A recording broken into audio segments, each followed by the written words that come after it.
looking particularly fine today in the autumn sun is Zanthoxylum simulans. That's a Z, not an X. Zanthoxylum simulans. And this is a pepper tree. It comes from Japan and China, and the red berries which you see are commonly used to make pepper.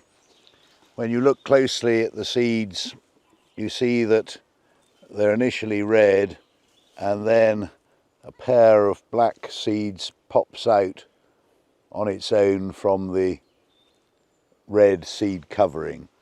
We'll have a look at that again in a minute.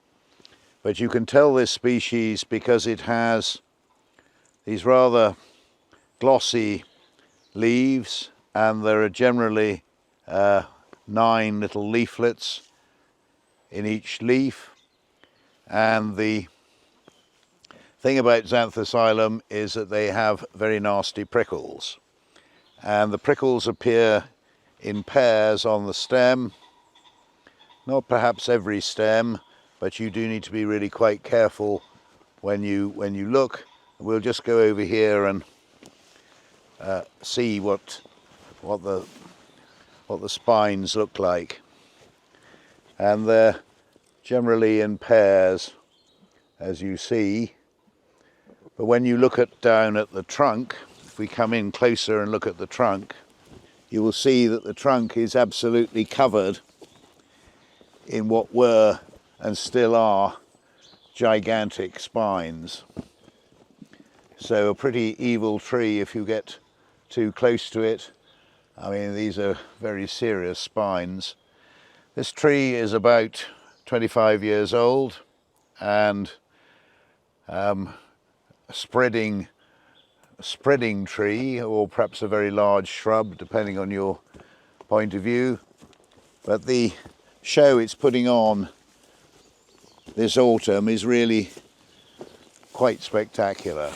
And if we were coming out here to collect peppers, we'd need a good pair of gloves, but we wouldn't have to go terribly far to collect a good bag full. What an impressive display. In May and June, this has sort of small greenish yellow flowers which aren't terribly impressive, but today in mid-October, just look at how wonderfully this tree is performing. And just have a little closer look again at the fruits, because on this tree next door it seems to be the fruits are a little bit more mature, and the black seeds are already popping out. So what the Japanese would do would be to collect the red berries and then dry them off in the sun, and out would pop the black seeds that they need for cooking. We've even had a French chef who's come with a very good pair of gloves and not much assistance from us to pick several pounds of this to take back to his restaurant to put peppers with his seafood dishes. Personally, I suspect that the seafood dish would have been absolutely fine without the peppers, but there we go. Anyway, Zanthoxylum simulans, a prickly thing that you want to keep the public away from, but at this stage in the autumn, a huge and wonderful display.